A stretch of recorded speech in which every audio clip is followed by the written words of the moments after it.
Hello everyone, so this is the fourth and last video of chapter 6 of the reinforcement learning course. So here in this video we're going to follow up on the control algorithms in temporal difference context we've introduced in the previous class, and at the end of this lecture we're going to introduce a little trick to accelerate the computations, or at least convergence, for some very particular reinforcement learning problems. So in the last video we've introduced the SARSA algorithm, which was on policy temporal difference learning, and the Q-learning method, which was off policy learning. So now we're going to present a slightly altered version of the SARSA algorithm we've presented in the previous video. So this modified version is called Expected SARSA. Okay, so how does it work? How do we modify the algorithm?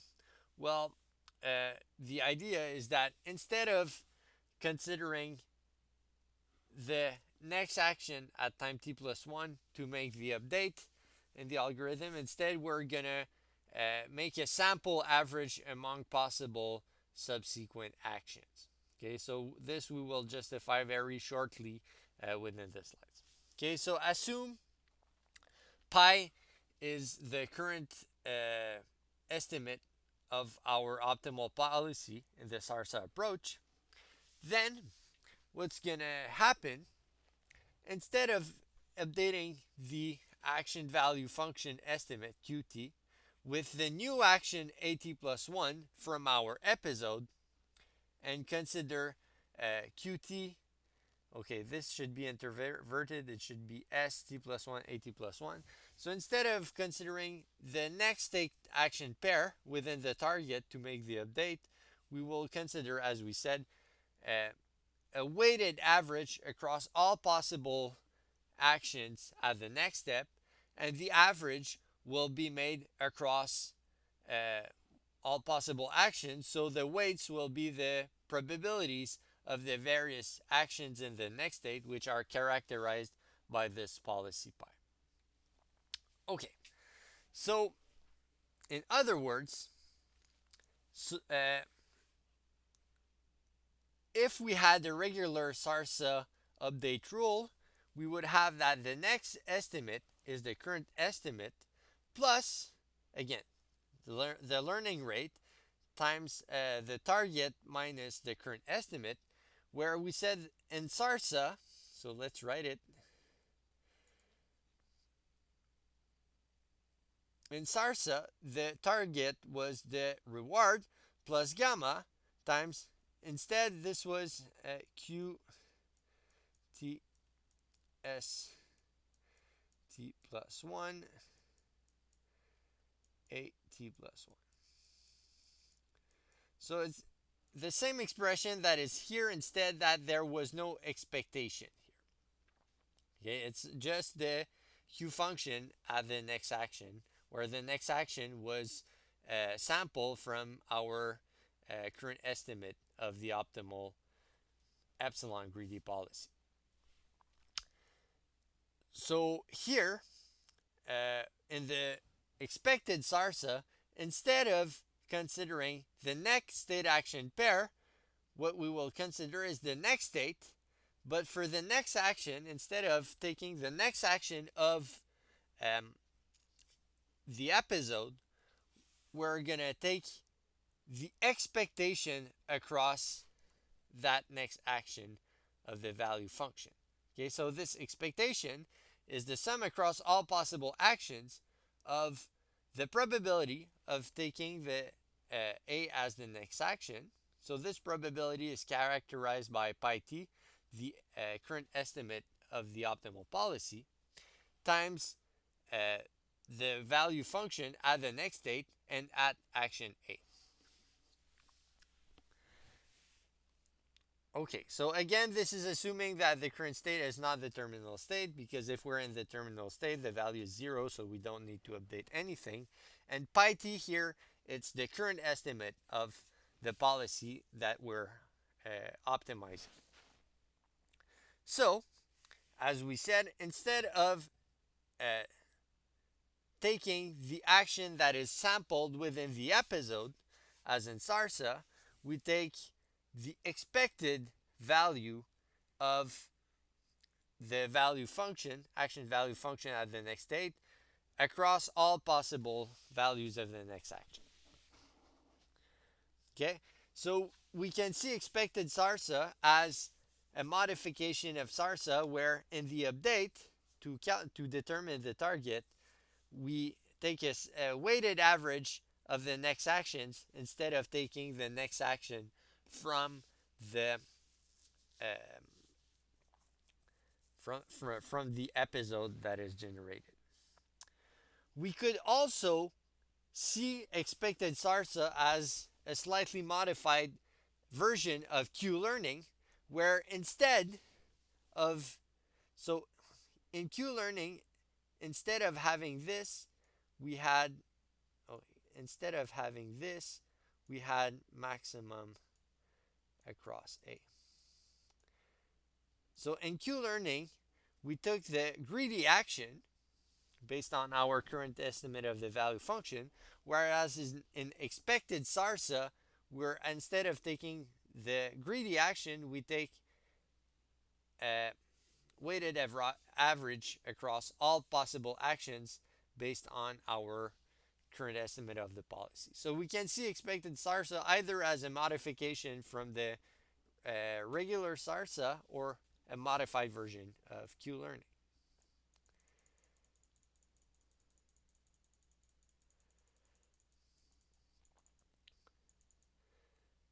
Okay, so once again, assuming that uh, Qt is exactly the value function, action value function of pi t, then this guy would have an estimate, an expectation equal to Q st at. So it would be an unbiased estimate of what we're trying to estimate, which is the action value function in the current state st and current action at.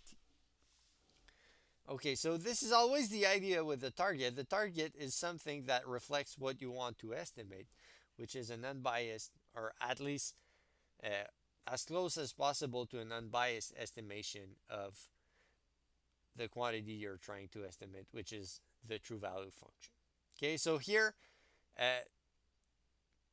the expectation of this guy would be equal to this exactly if Qt was a perfect estimate of the action value function of pi t.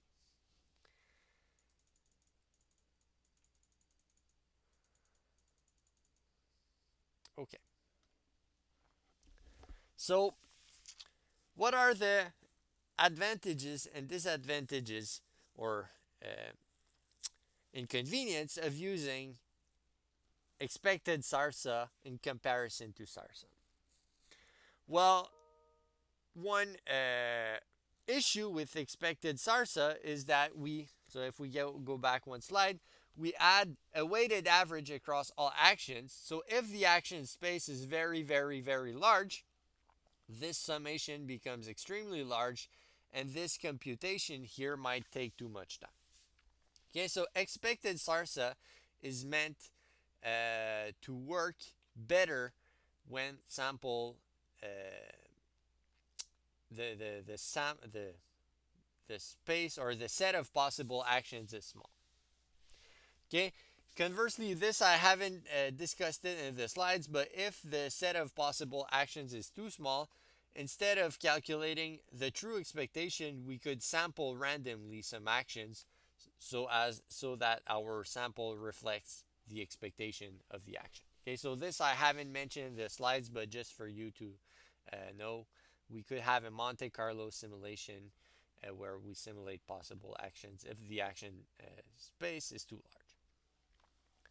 Okay, so this is a shortfall of expected SARSA. So then if there's that shortfall, why do we introduce it? What's the advantage of expected SARSA? It is the fact that the target is less volatile because we remove the portion of the variance related to the randomness around the next action.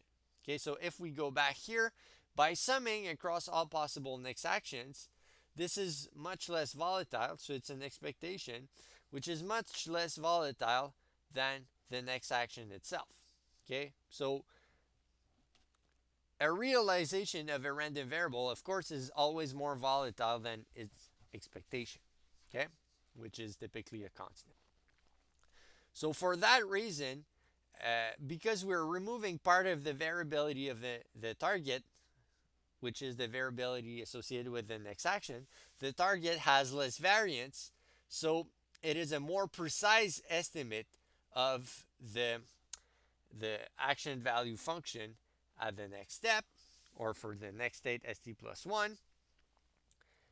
So because of that smaller variability, smaller variance, the estimation is more precise, and this should increase the speed of convergence in practice. Okay, so for that reason, some empirical tests have revealed that for some problems, expected SARSA tends to converge faster than SARSA for many applications. Okay, so please refer to the textbook for discussions about applications and example of cases where it would converge faster. Okay, but the idea is the following. So if we go back here, if this action space is way too large, then it might not be a good way to proceed.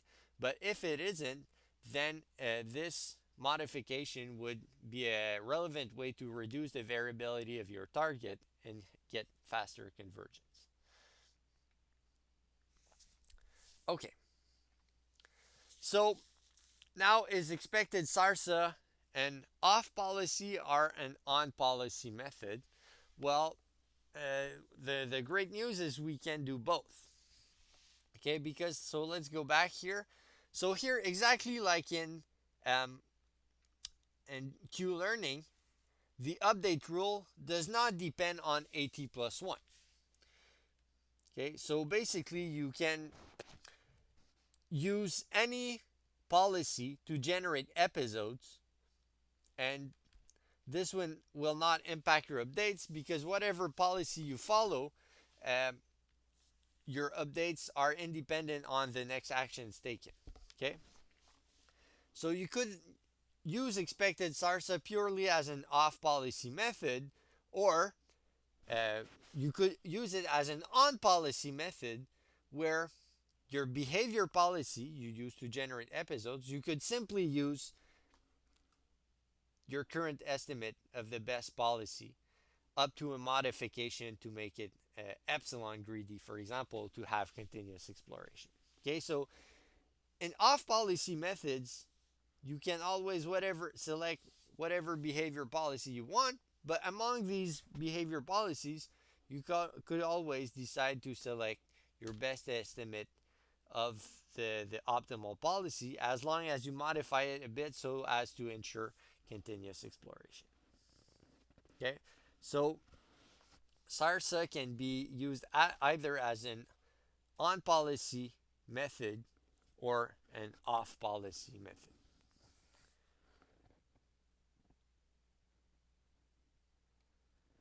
Okay, so we've now seen various algorithms for control, so to optimize some policy within the context of temporal difference methods. So for on policy, we've seen SARSA. For off policy, we've seen Q learning. And then we discuss expected SARSA, which can be used either as on policy, an on policy, or an off policy method. Okay. So we discussed asymptotic convergence of these methods. Okay, so the previous methods that we've seen if you go into the textbook, they state that all such methods, under some conditions, they provide asymptotic convergence of the action value function estimate Q to the optimal action value function Q star, which is the value function of the optimal policy. Okay, so these algorithms are theoretically have a strong foundation because they converge to the optimal policy and the optimal value function, provided you let enough time to the algorithm to learn through enough policies. Okay, so that's good, but an infinite number of policy, well, it's not feasible. In practice, you always have a finite amount of time to learn, so it's interesting to know about what happens in finite time, so with a finite number of episodes. So, an issue that occurs is that for most temporal difference methods that we've seen earlier, although you have asymptotic convergence, for finite sample, there's a bias in your estimation. So what do we mean by bias? Okay, so bias means that the expected value of the target is not exactly the true value function. Okay, so recall to have that the expected target to be the exact value function, we needed the following condition, which was that Qt, our estimate of the value function, be sufficiently close to Q star, the optimal, the value function of the optimal policy. Okay, but in practice, this isn't the case. So in finite sample, this might be far away or not yet close enough to the optimal value function. And when this is the case, using the previous methods entails that the target is a biased estimate of the value function. Why is that the case? Well, let's observe that through the following relationship. Okay, so this is because Q, the current estimate of the value function,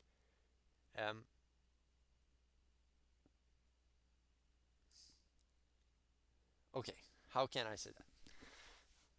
Okay, let's rephrase the last sentence. Let's see that through the following rationale.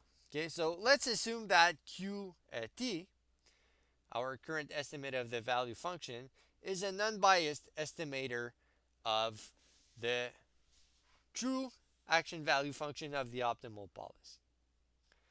Then, in that case, the expectation of the maximum action, the maximum across all actions of the value function in action A or in state S if you select action A. So again, I should probably interchange the S and A to be consistent with previous notation. So here, this expectation is greater or equal to the maximum across all actions A of the expected action value function. And if this guy is an unbiased estimator of the true action value function, this expectation is Q star, and the maximum value of across A of Q star is simply V prime star, the optimal state value function. This is from the Bellman equation, which states that the optimal state value function is entails like looking at the action value function for the same state S and picking the action which is greedy, so which maximizes the action value function. Okay, so first here we mentioned greater or equal. How can we see that? Well, it's through the following inequality. So if you take Qt, the maximum across all actions of Qt, it's greater or equal to QTA for all A. So because this is true for all A, this is true for the expectation. So if we take the expectation, then the expectation of this is greater or equal to this for all A. And because this is for all A, we can say that this is true for the maximum across the A. So this justifies this inequality. Okay, so what this says is if QT is an unbiased estimator of the true action value function, then the the expected value of the maximum of the action value is greater or equal to the state value function in state S. And here we have greater or equal, but in practice, unless you have a very, very, very specific case, this inequality is strict. Okay, so for most cases of interest, you're going to have strict equality. Okay, so unless you're in a very specific weird case, so for example, your estimate for all actions is exactly the same or something like that, you will have a strict inequality. Okay, so just one quick note where I'll go back to this, but why is that? Where do we find this expression? Well, this expression was part of the target in Q-learning, for example. Okay, so if this part is a biased estimate of the value function in the target of Q-learning, then it entails that your updates in Q-learning will be biased in finite sample. Okay, so here we've given the formula, but to understand why this is true, maybe we can have an example based on the multi-arm bandit to illustrate this case. Okay, so for example, let's say we have a k-arm bandit problem like we discussed in chapter 2, where all the bandits have rewards distributing according to a normal 0-1 variable. Okay, so the expected reward for all arms is exactly 0. So then, let's say you have a run, you estimate the expected reward for all arms through averaging the rewards. Then out of the randomness, most of the time there will be at least one bandit where the estimate is greater than 0. Okay, so it's going to be very rare that all estimates are smaller than 0 or smaller or equal. So because of that, because in most paths there will be at least one estimate greater than 0, this means that the expected value of the maximum of the estimates across all arms will be strictly greater than 0, even though the true expectation of the estimate for all arms is exactly 0. Okay, so we see that the maximum estimate across all arms is a biased estimator of the expected value of the rewards of the various arms. Okay, so as we mentioned, why is this problematic? Recall that in Q-learning, our target, which we'd like to be an unbiased estimate of the value function, the target had this form here. Okay, so it's the reward plus gamma times the maximum across all possible actions of the action value in the next state. Okay, so here this implies this is a biased estimate of V pi s plus 1. Okay, this guy here. This guy is a biased estimate of V star s plus 1. So if you take the expectation of the whole quantity of this plus this will be a biased estimate of V star st, the expected future rewards in state st. So because of that, all the updates of Q, okay, Qt, recall if you're doing Q-learning, the target involves this, so the update on Qt involves also this quantity. They end up including some bias. So if we want to understand why the bias is present, this comes from the fact that it's the same sample that is used both to determine the optimal action and the associated value. Okay, So when you calculate the maximum across the values of actions, okay, not only you will pick, uh, so for example, you use the same sample to determine what are the values of your respective action, and this same sample, which derives your estimates, is used to determine the value of the optimal action. Okay, so what the optimal action is and what is the value of the optimal action. Okay, so because of this, it is relevant to observe that a similar bias occurs in SARSA. So again, in SARSA, you use the same episodes to determine your estimate of the value function and to determine what are the greedy actions, because recall, let's go back a few slides. Let's go back to SARSA. Here. Okay, so when you select your action, you take the greedy action with probability at least 1 minus epsilon. Okay, so this action selection is based on your sample, and you use the same sample to plug in this action here and quantify the value of the next action. Okay, so the action selection and the quantification of the action value is based on exactly the same sample, so the same type of bias occurs for SARSA. Okay, we've shown more precisely for Q-learning, but for SARSA you have the same problem.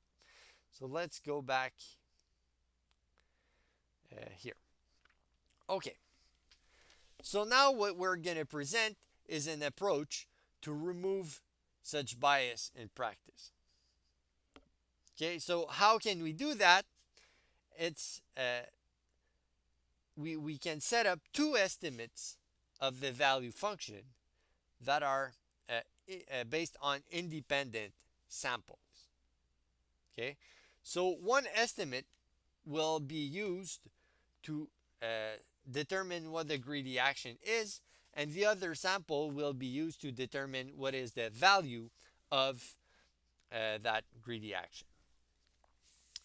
Okay, so indeed, we're going to consider two estimates, QTSA for the action value in state S and A for all state and action S and A. And these two estimates will denote them by QTISA, where I goes from 1 to 2. So I denotes the estimate, either the first or the second estimates. T is the current iteration of the estimate, and S and A, of course, it's the current state action pair. Okay, so both will be based on independent samples. So here, when we generate episodes, the first estimate will be used to select the optimal, or at least the greedy actions in state S. So here, at time t, the estimated optimal action, or the greedy action, is the one which maximizes the first estimate of the Q function in state S. Furthermore, if we like to estimate the value of such action in state S, we're going to use the second estimate, which is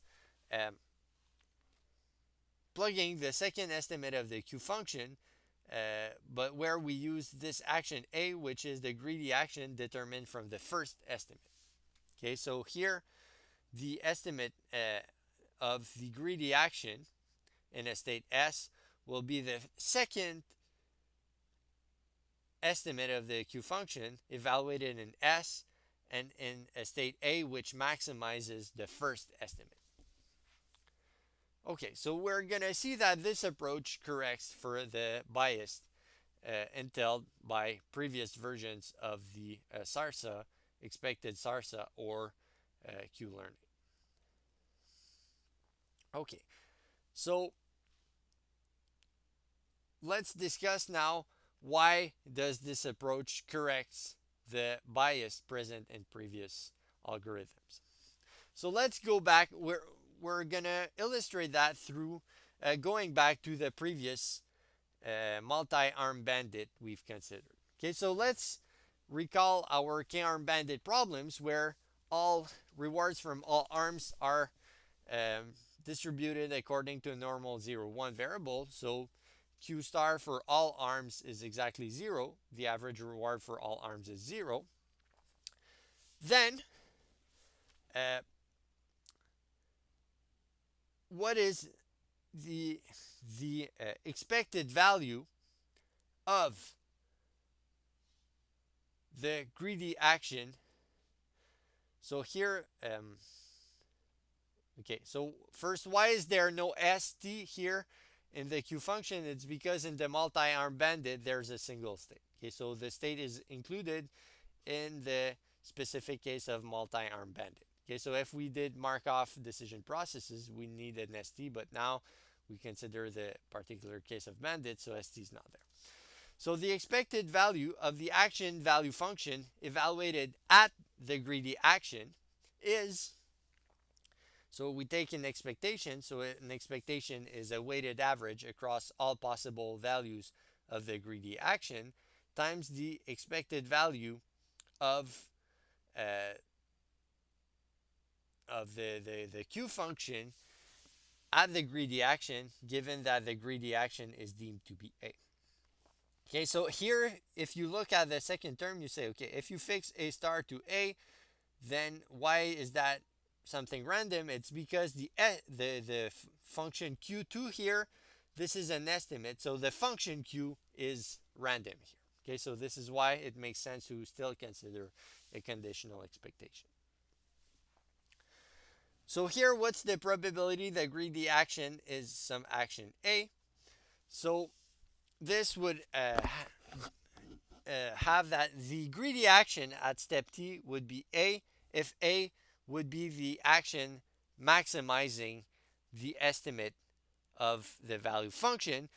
But here, what estimate? It's the first estimate because we said that the determining what action is greedy is characterized by this first action value function. Okay, so this is good. And here, the second term, it's the same except we replace the greedy action by A in that case because of this condition. Okay, so here this A star becomes A. So here, what would be the first term? The first term would be 1 over K because all arms are equally likely to be deemed a greedy arm because the distribution for all arms is 0, 1. So because all arms are identically distributed, there's no arm that has a higher likelihood of being deemed the best arm. So this is 1 over K. And here, this term becomes equal to this. So what happens between here and here? This condition here on the right side disappears. And why does it disappear? It's because the function Q2 is generated by a second sample, whereas the determination of the greedy action at a step T is determined by a first sample, both of samples being independent. Okay, so here this is independent from A star. So because of the independence, this condition can disappear. So we obtain that. And here in the multi-arm bandit, the expected value of the action value function, this is simply X bar. It's the average reward samples from arm A. And the sample average of rewards from arm A is simply 0 because all rewards have a mean of 0. So this becomes 0. And the total summation becomes exactly 0. So here, in that case, when we have two different samples to estimate first sample used to determine what action is greedy, and then second independent sample used to determine the value of that greedy action, then the expected value of the Q function, the current estimate of the Q function at the greedy action becomes unbiased which is exactly 0 in our specific case discussed here. Okay, so this is good. This shows that if we have uh, here an estimator of this form, so okay,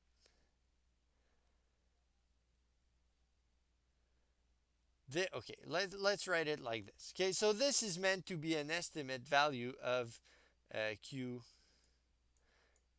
S A star. Okay, where this is the here, which is V S.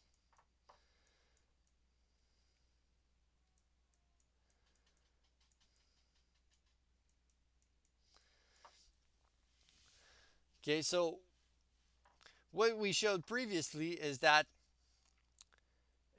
if here we had a 2 instead of a 1, so if we use the same sample to determine the greedy action and to uh, estimate the value of that estimated greedy action, then this estimator would have been a biased estimator of the value function in state S. But now that we have two different samples to estimate the value of the action, to determine the greedy action and estimate the value of that estimated action, then this guy becomes an unbiased estimator of V star S. Okay, so you don't, unbiased. You remove a very important source of bias. Okay, so provided QT1 and QT2 are both unbiased estimates of the Q function, then this estimator is an unbiased estimate of the optimal or of the value function and the optimal action, which is the state action value. Okay, so this here is an unbiased estimate of V star S. Similarly, we could intervert the two samples and have a similar estimator, which would be another unbiased estimator of the value function in state S. Okay, so we have two estimators. Both are clearly not independent because both estimator 1 and estimator 2 would depend on both two samples. However, because they might not be perfectly correlated in practice, we could average the two of them to get another unbiased estimator of V star S, which has an even lower variance. Okay, so here the approach of estimating the Q function or estimating here the optimal action value function in state S is by averaging these two guys here, these two estimates stemming from two different samples. This is called the double learning method. Okay, so in practice you can apply double SARSA, double Q learning, or you can use this trick here for the various algorithms we've discussed earlier to reduce the bias in your estimation procedure for the value function.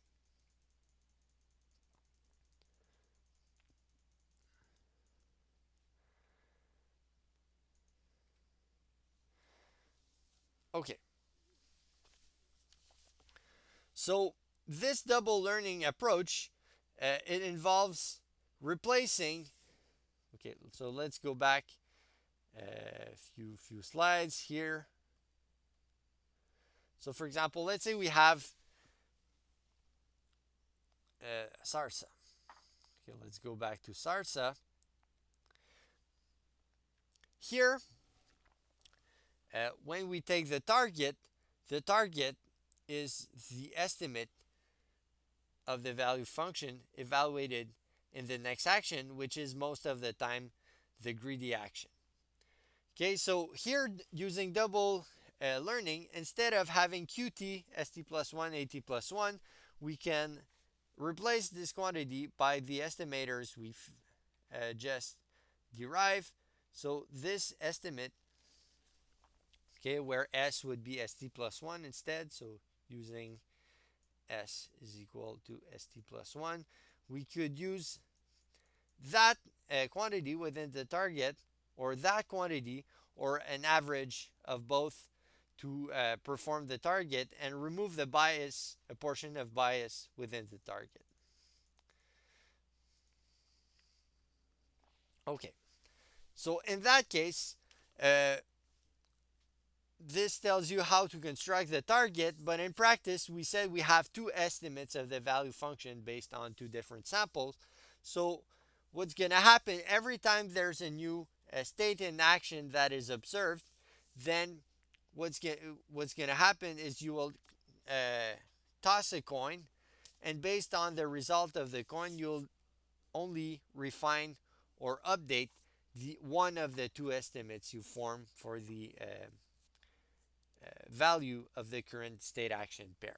Okay, so because we want independence between the two estimates, every time there's a new state action pair, you don't want to update both estimates because you want to preserve independence within them. So you'll update a single one within both estimates.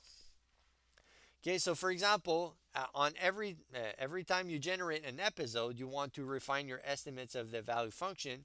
Then, if you use double Q learning, for example, then every time there's a new state in action, you toss a coin. If it's head, then you could apply the following update. So you update the first estimate of the value function through the Q learning rule. So next estimate of the current state action pair is the current estimate plus learning rate times the target. And we see here the target, in the target, the Q function is replaced by the double Q learning algorithm. So here there's a small t missing. I apologize for this. But this is the uh, estimate of the Q function at the next state A, where well, not the next state, but at the state which is estimated to be greedy. But this estimation of which action is greedy is determined by the first sample instead.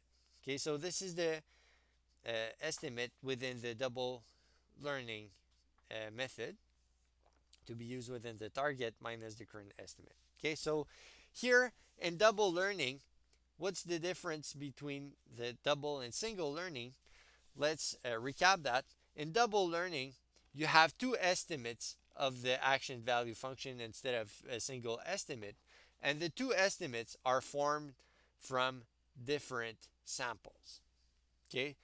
To preserve the independence between samples, and not samples but estimates of the value function, every time you go through episodes, on every time step of each episode, you toss a coin, and then you will update a single one among the two estimates. And how will you do the update? Well, you can use still the Q learning rule or SARSA rule or whatever algorithm we've discussed earlier. But here, if for example, if you use Q learning, you can still update, use within the target the Q function associated with the action which is deemed greedy, but instead of finding the action which is deemed greedy from the second sample, you'll use the first sample instead to determine what action is greedy, and then use the second estimate to determine the value of that greedy action. Okay, so this double Q learning approach is useful to reduce the bias and potentially get better estimation results in practice when you have a finite amount of time for learning. Okay, quick note here, if this is, let's say if the coin gives head, you have this update rule, but if your coin gives tail, then you can just flip the ones and the two to get the opposite update rule. Okay, so here we've illustrated that for double Q learning, but there exists analogous versions of SARSA and expected SARSA using that double learning approach, which also produce a reduction in bias in practice. Okay, so now we'll go to a different topic, which also can help getting faster learning in practice, which is the topic is which is called afterstates.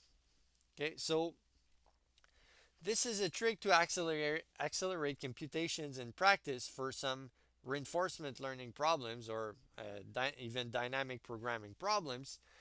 So this relies on quantities which we call either afterstates based on the book terminology, or some other books use the word post decision state variable instead. Okay, so afterstates or post state decision variables, there are synonyms, it means the same thing.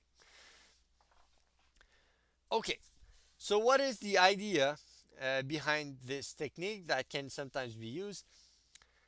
The idea is that for some problems, many state action pairs lead to identical outcomes or identical situations. Okay, so if two state action pairs, let's say S1A1 and S2A2, if both lead to the same outcome, then they should have the same value. Okay, so two situations which always lead to the same outcome must have an equal value. This is very logical. Okay, so because they have the same value, we should not have separate estimates for both state action pairs. Okay, so if we refine the estimate of one, it should also refine the estimate of the other state action pair. Okay, so let's make that a bit clearer through the tic-tac-toe example that we, for example, considered in chapter 1. So let's say you're a player. Let's go back to, as we said, tic-tac-toe. So then here on the left, we show the state, which is the current location of X's and O's on the board, and the action is displayed on the right.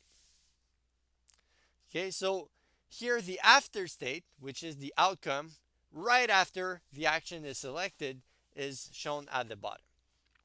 Okay, so let's say the first action pair is this. So if there's X in the top left corner and O here, and you do the following action, then you get the following location on the board. Okay, so for this state, S1 and action A1, you get to this outcome. Whereas you can have another state action pair. So let's say you're in this state here. There's an O and X here, and you take an action X here. This will lead exactly to the same outcome here. So clearly, the value of taking this action in that state and taking this action in that state must be identical because they lead to exactly the same situation. So this shows that during the estimation procedure, the estimate of this state action pair and this state action pair should be tied together. It's exactly the same, so there's no point of having separate estimates for them. We should have one single estimate for these two state action pairs. Okay. So mathematically, this means that sometimes we have two state action pairs, S1A1 and S2A2, which lead to exactly the same positioning after the action. So this implies that we must have the optimal value function, or even, so here I wrote for the optimal, but it would be true for any fixed non-optimal policy. Okay, but the idea here is the action value for this state action pair S1A1 should be the same than for state action pair S2A2. Okay, this is provided that your opponent behaves in a Markov situation and just looks at the current state on the board and doesn't look at previous outcomes. Okay, so if your opponent is weird and doesn't only consider current locations on the board but tries to remember what happens what happened beforehand, then this relationship might not hold. But if your opponent is not too weird and determines his move based on what he currently observes on the board, then this relationship should hold. Okay, so in that problem, we could define a quantity which we call the afterstate x, which is the location of the x's and the o's after state st was observed and right after action t was set. Okay, so the after state is the state right after the action. Okay, so typically we could express this after state. So let's refer to the previous tic-tac-toe problem. This would be the after state here. The after state is a function of the current state and the action. And it's a function, but the function might not be injective because there might be two pairs of state and actions which point to the same after state x. Okay, and as we saw in the previous case, as we saw intuitively, there must exist an alternative function q star tilde such that the value of a state action pair must be characterized by the value of its after state. Okay, so here it means that if two state action pairs have the same after state, so if phi of st, so this phi of st at is the after state, if for two state action pairs you have the same x, then you, as we said, you have the same value function. So the value of the state action pair should be instead characterized by the value of its after state. And why is it a good news? It's because in practice, for many problems, there are many less after states than state action pairs. Okay. So, for example, going back here, we saw here there are at least two state action pairs which correspond to a single after state. But in tic-tac-toe, we could have many of such examples to show that there are many more state action pairs than after states in tic-tac-toe. So it would be much more convenient to learn the value of after states because there's so much less of them, and it would be much faster to learn them than learning separately for all state action pairs. Okay, so you prefer learning in the problem where there's less like states, or in this case after states, than more states. Okay, so here in these problems, the reinforcement learning algorithms you form, either you could use whatever algorithms we've seen earlier, Monte Carlo, temporal difference method, etc. For such problems, the estimate should not be an estimate of the state action value, but rather we should estimate directly the value of the after state. Okay, so we should form an estimate QT.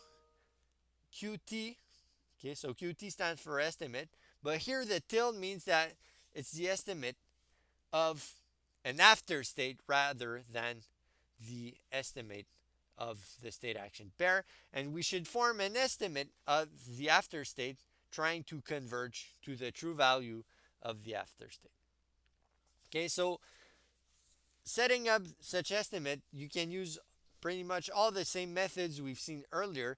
It's except that when you have two state action pairs that have the same after states, well, we can quantify both their value through the value of its after states.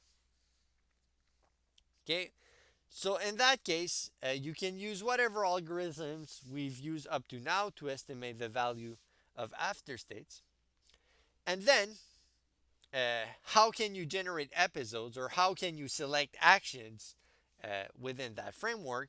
Well, where clearly, if you're in the state S, the optimal action, or sorry, the greedy action, which is the estimate of the optimal action, is simply taking the action which maximizes the value of the after state. So phi SA is the after state associated with state S and action A.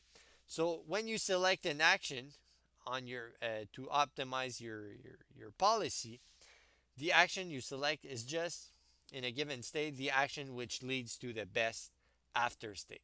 Okay, so um,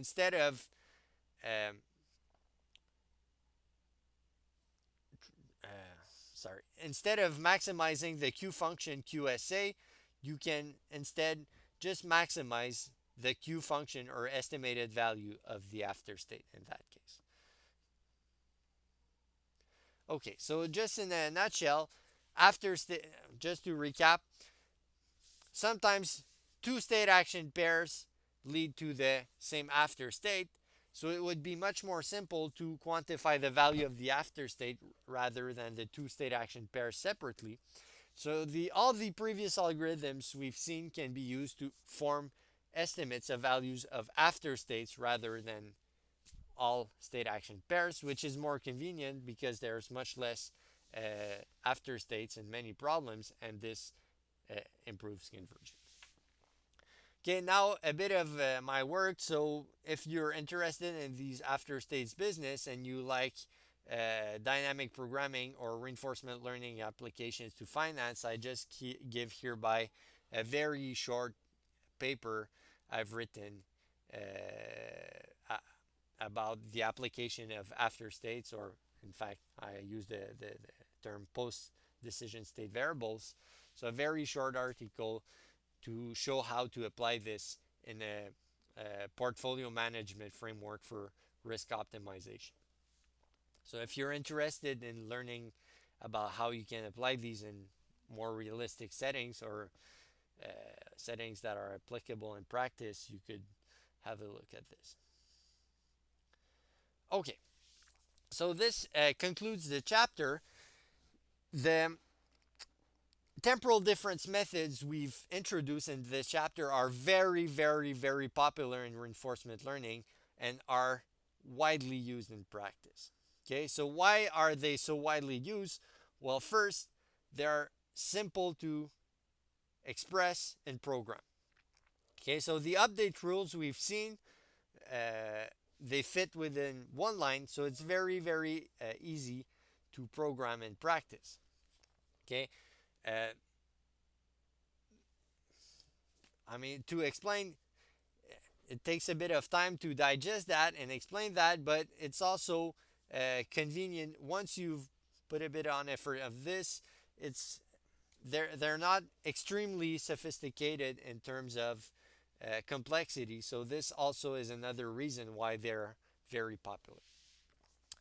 And finally, as we discussed in earlier stages of this chapter, these methods can learn online, which means that when you want to update your value function, you don't have to wait until the end of the episode to make the updates. You can make the updates throughout the episode. And this has the advantage of make the learning much faster in multiple applications, especially for applications where episodes are very long. So temporal difference methods are great. They're widely used in practice. And so what we're going to do in the next chapter is show how to generalize a bit these temporal difference approaches so as to make them even more powerful. So we're going to stop here today. Have a nice day and see you for chapter 7.